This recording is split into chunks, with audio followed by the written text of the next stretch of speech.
వరుస కలిపితే అదే పిలిపోతుంది. ఒకసారి పిలిస్తే అదే వరుస అయిపోతుంది. నేను చిన్నికి బావనవుతాను అనుకోండి.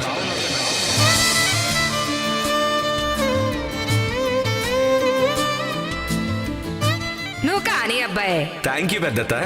పెద్దత్త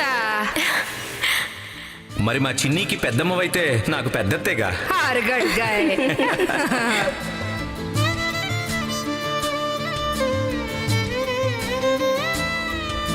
మీ అత్త వల్ల ఎలా బతకూడదో తెలిసింది. ఇప్పుడు వెళ్ళిన మా పెద్దత్త వల్ల మనుషులు ఎలా బతకాలో తెలిసింది.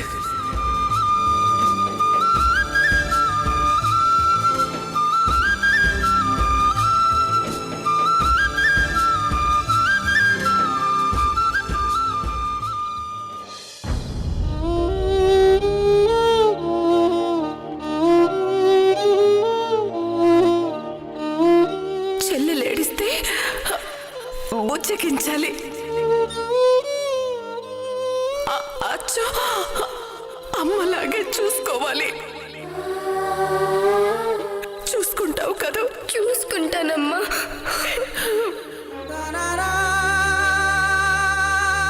అమ్మా, నువ్వు వెళ్ళిపోయి చెల్లికి నన్నమ్మని చేసావు. కానీ నాకమ్మ కావాలన్న సంగతే మర్చిపోయాను. ఒక ఆడపిల్లకు అమ్మ లేకపోతే ఎంత కష్టమో, అమ్మలా ఉండడం కూడా అంతే కష్టం అనిపిస్తుంది. చెల్లి కోసం ఏమైనా చెయ్యాలన్న ధైర్యం ఉన్నా ఆ శక్తిని కూడా నాకివ్వమ్మా.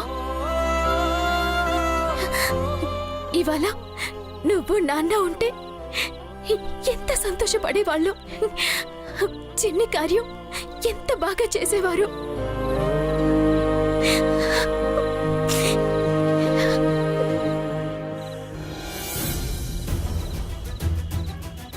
ఏంటన్నా బట్టలు సర్దుతున్నారు? అంటే నిజంగానే వెళ్తున్నారా? వెళ్ళాలిరా. నా నీడ కూడా వాళ్ళ మీద పడ్డానికి వీలేదని నా స్నేహితుడన్న ఒకే ఒక్క మాట ఇన్నాళ్ళు నన్ను ఆపేసింది. కానీ లేదంటే ఎప్పుడో వెళ్లాల్సింది, వాళ్ళ బాగోగులు చూడాల్సింది. మీరు చెప్పింది నిజమే నాన్న. కానీ మరీ ఇంత అర్జెంటుగా ఇప్పటికిప్పుడే బయలుదేరి వెళ్ళాలా? ఇప్పటికే చాలా ఆలస్యం అయిపోయింది తేజ. అయినా వాడేదో కోపంలో నా నీడ కూడా వాళ్ళ మీద పడకూడదు అన్నాడే అనుకో. నేనెందుకు ఇన్నాళ్ళు పట్టించుకోకుండా మౌనంగా ఉండిపోయాను చెప్పు? ఇన్నాళ్ళు నా వల్ల వాళ్ళ కుటుంబం అన్యాయం అయిపోయిందన్న బాధలో అలా ఉండిపోయానే గాని వాళ్ల పిల్లల్ని చూసుకోవాల్సిన బాధ్యత నా మీద ఉందని ఎందుకు ఆలోచించలేకపోయానో ఇప్పటికీ అర్థం కావట్లేదు. ఇద్దరు ఆడపిల్లలు తేజ, పెద్దమ్మాయి సరసు, పురిట్లోనే తల్లిని పోగొట్టుకున్న ఇంకో చిన్న పిల్ల. ఇద్దరు ఎలా ఉన్నారో కూడా తెలీదు. సరస్సుకు పెళ్లి జరిగిందో కూడా లేదో తెలీదు. అదా, ఇప్పుడు ఈ విషయం తెలుసుకోవడానికి అయితే ఇంత కంగారు పడి వెళ్లాల్సిన అవసరం లేదు నాన్న. సరస్సుకి ఇంకా పెళ్లి కాలేదు. సరస్సుకి ఇంకా పెళ్లి కాలేదా? అంత ఖచ్చితంగా చెప్తున్నావు, నీకెలా తెలుసు?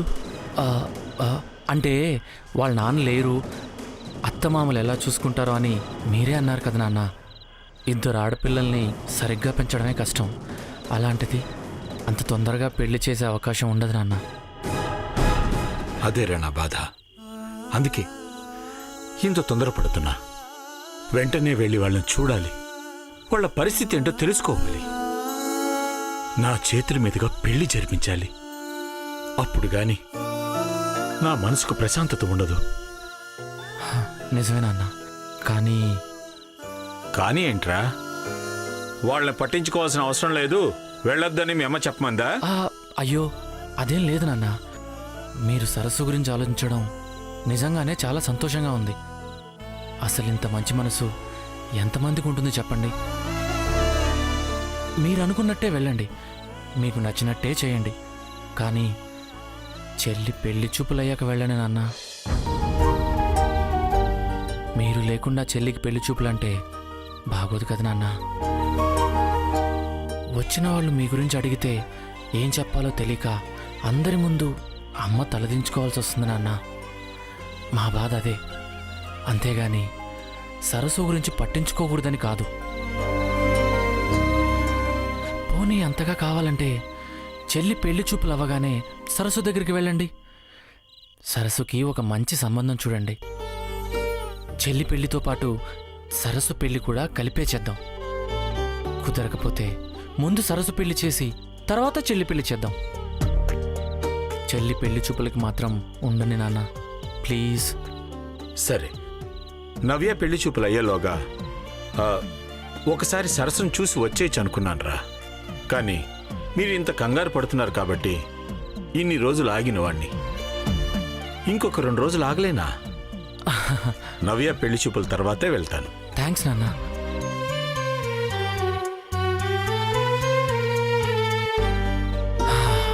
అమ్మయ్య.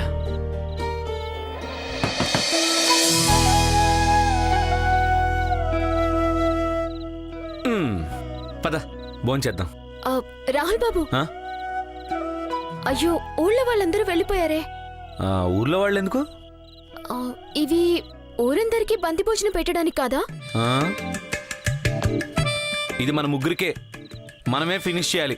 పద లోపలికి వెళ్ళి తిందాం, ఆకలేస్తుంది. రా రా.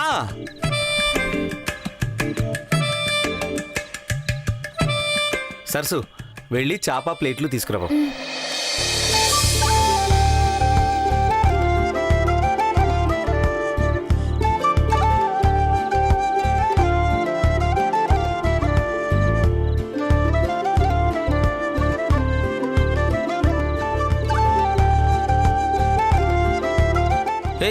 అదేంటి 2 ప్లేట్లే తెచ్చావు?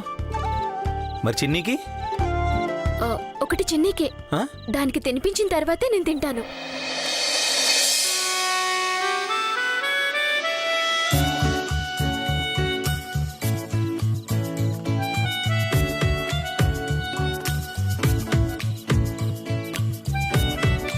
ఆ ప్లేట్ ఇలా ఇవ్వు.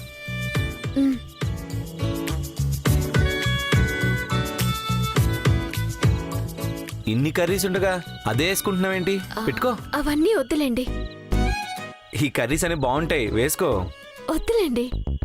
అరే వేసుకోమంటుంటే. వద్దండి. వేసుకో. వద్దంటుంటే దానికి అసలు కారం తినిపించకూడదు. ఏం తెలుసు మీకు?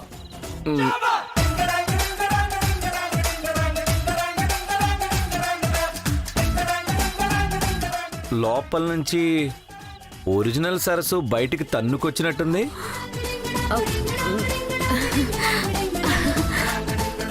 అది మీకెలా చెప్పాలో తెలియక దాటేస్తుంటే మీరు వినలేదు. మరి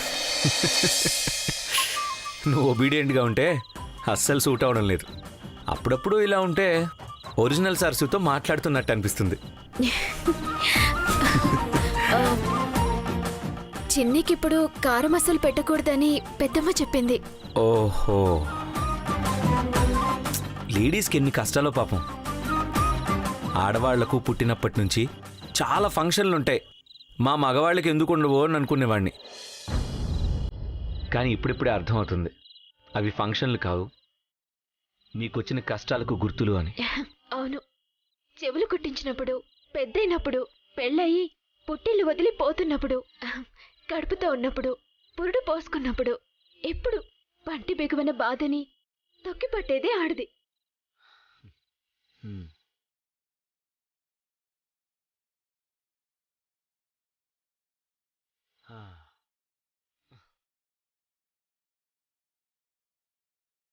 ఈ సరస్సులో ఏదో ఉంది. బాగా చదువుకున్న వాళ్ళకన్నా మించింది ఇంకా ఏదో ఉంది. ఏంటది?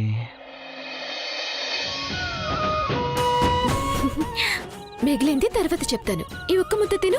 వద్దక్క, ఇంకొక్క ముద్ద తిను. ఇంకొక్క ముద్ద, సరేనా? తర్వాత నీకు కథ చెప్తానుగా. అక్షరాలు రాని తల్లి లక్షణాలలో అమ్మతనము పంచి పెట్టు అమ్మవారులే. చూడు చూడు ఈ వేడు కంట పసి పసిడి రాగాల పంట ప్రేమ దీపాల వెలుగులా మమతా ముందు మనులు అన్ని ఎంత చిన్నవంటూ చూపగా. ఏంటి తినకుండా ఇక్కడికి వచ్చారు? చూస్తున్నా ఏం చూస్తున్నారు? నీలో ఉన్న ఆ స్పెషల్ అట్రాక్షన్ ఏంటా అని. అదొదిలే, చిన్ని నిజంగా అదృష్టవంతురాలు. ఏం అదృష్టం? భూమి మీద పడగానే అమ్మని పోగొట్టుకుంది, అటు నాన్నకి దూరమైంది. అందరికీ ఉండాల్సిన తెలివితేటలు లేకుండా దేవుడు కూడా అన్యాయం చేశాడు. చిన్నికి వీటన్నిటికీ బదులుగా ఆ దేవుడు నిన్నిచ్చాడు.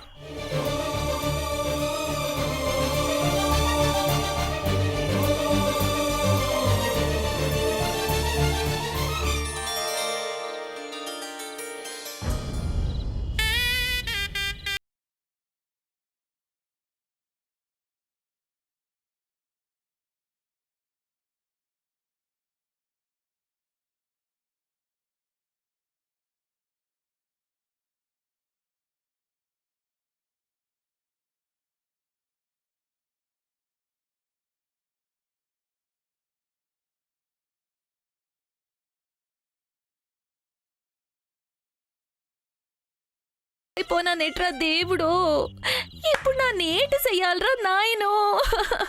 పోనీ మొగుడే కదా అని కాలు పట్టేసుకుందామంటే బతుకంతా లోకువైపోతాను కదేటి. అసలు ఇంతకీ నా గురించి ఏటి తెలిసినది? లేకపోతే ఊరికే నన్ను ఏడిపించడానికి అలా అంటున్నాడా? ఈరోజు ఎలాగైనా తెలుసుకోవాలా, ఆ నోటితోనే చెప్పించాలా.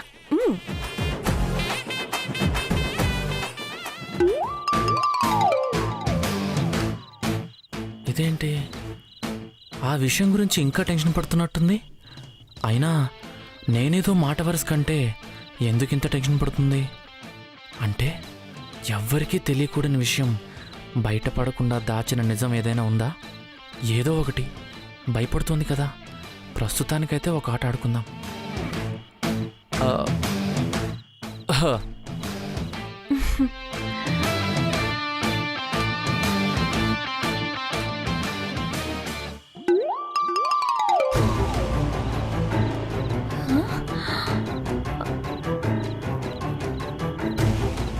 ఏవండి, ఆ, మీకోసమే ఎదురు చూస్తున్నానండి. చూసావు కదా, బాగా అలసిపోయాను, నిద్ర వస్తుంది, పడుకో నువ్వు కూడా.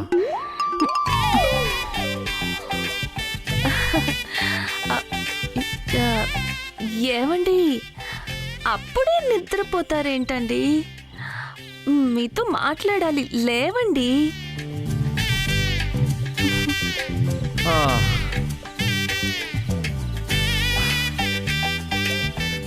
ఏంటో చెప్పు. మీకేదో తెలుసని నన్ను టెన్షన్ పెట్టేసి మీరు ప్రశాంతంగా నిద్రపోతే నా పరిస్థితి ఏం కావాలి? ఎక్కడికి వెళ్ళారు? ఏం తెలుసుకున్నారు? కొంచెం చెప్పండి. చెప్పమంటావా? ఆ, చెప్పాల్సిందేనా? చెప్పమనే కదా అడుగుతున్నాను. ఈ టెన్షన్ నా వల్ల కావట్లేదండి, చెప్పేసేయండి. సరే, ముందు నేను అడిగిన దానికి సమాధానం చెప్పు, నువ్వు అడిగిన దానికి నేను సమాధానం చెప్తా, సరేనా? ఏ విషయం బయటపడిందని నువ్వు ఇంతలా భయపడుతున్నావు? అదేంటంటే మన ఫస్ట్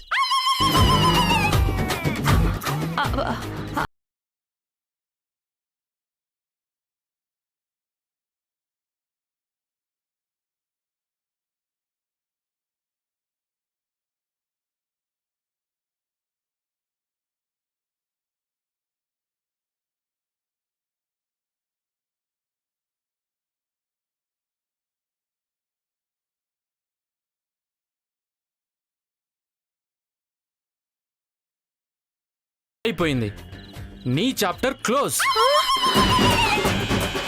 ఈ విషయం అమ్మకి తెలిస్తే నీ పనుంటుంది వనజా. నిన్ను వెంటనే ఇంట్లోంచి బయటికి గెంటేస్తుంది.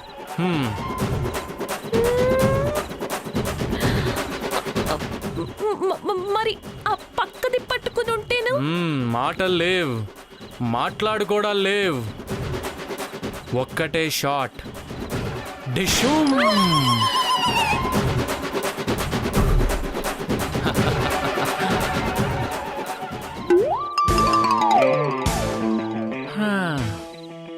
ఏం తెలిసిందో చెప్పాలంట. మళ్ళీ చస్తే ఈ టాపిక్ తీసుకురాదు.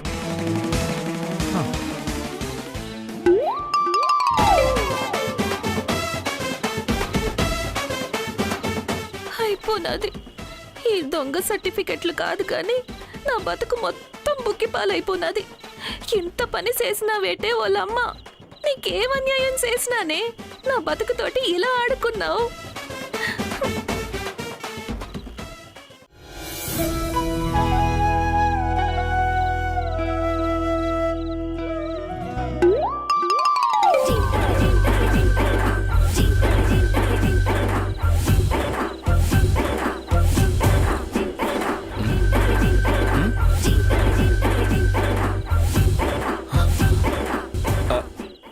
అయ్యో సారీ, నేను ఆ టవల్ అనుకున్నాను. ఇదేంటిది క్యారేజీలు ఇస్తున్నావు? నేనెక్కడ పడుకోవాలి? మీ ఇంట్లో. అదేంటి పెద్దత్త నన్ను ఇక్కడే పడుకోమంది కదా. ఏం పర్లేదు, మా ఇంట్లో ఏం దొరకదని దొంగలకి తెలుసులే. మీరెళ్ళి మీ ఇంట్లో పడుకోండి. అంతేలే, అవసరం తీరిపోయిందిగా. ఇప్పుడు నేను ఇక్కడ ఉండడం నీకు నచ్చదు. అవునులే, నేనెవరిని? పరాయవాణ్ణిగా. అయ్యో, నేను అలా అనలేదు బాబు. మరి రాత్రి చీకట్లో ఊరకొక్కలు ఉంటాయి అని తెలిసి కూడా నన్ను వెళ్ళమంటున్నావు కదా. ఇటిచ్చే, ఇంకెప్పుడు ఇక్కడికి రానులే. అదేంటి అంత మాట అనేశారు? ఇప్పుడు నేనేమన్నానని?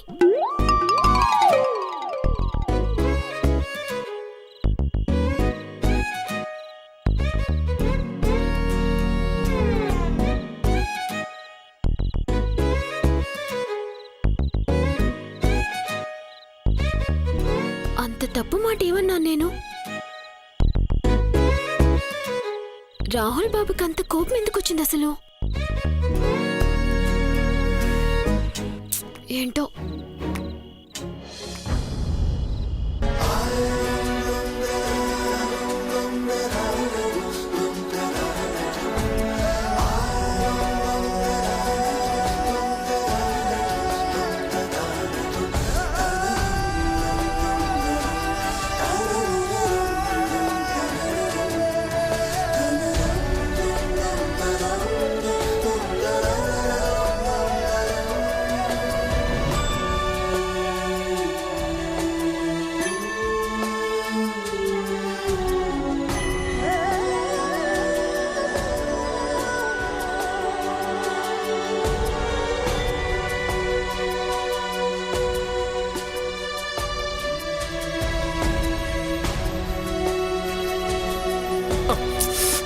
అబ్బా, ఛీ.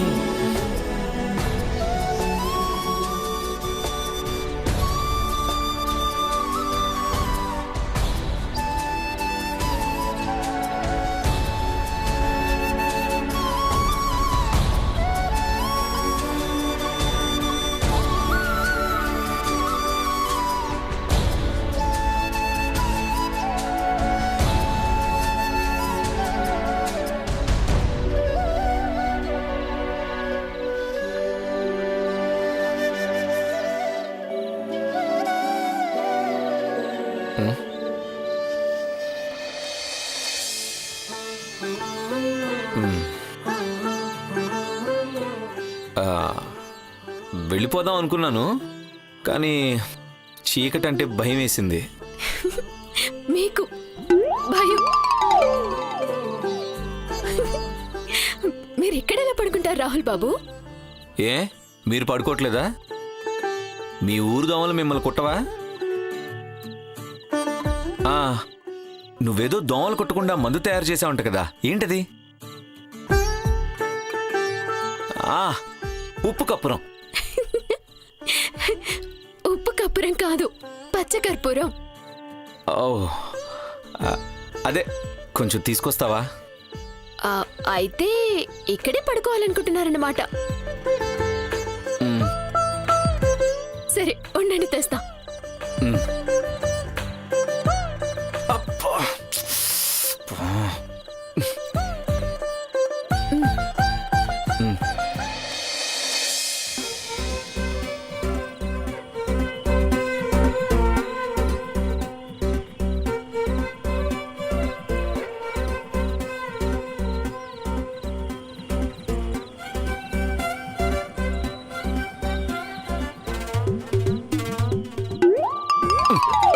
ఇప్పుడు రండి, ఇప్పుడు కమాన్ కమాన్, ఇగో ఇక్కడ ఇక్కడ కొట్టండి.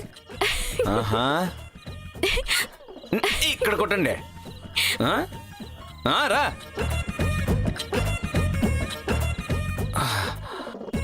అబ్బో చలేస్తుందేంటి? చల్లగా ఉందా?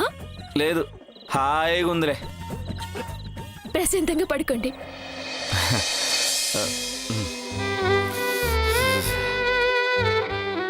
సిటీకి వెళ్ళాక ఈ ఫార్ములా తీసుకెళ్ళి నీ పేరు మీద రిజిస్టర్ చేయిస్తాను. ఏ ఫార్మాస్యూటికల్ కంపెనీకో పేటెంట్ రైట్స్ అమ్మేద్దాం. అప్పుడు నువ్వు లక్షాధికారి అవుతావు.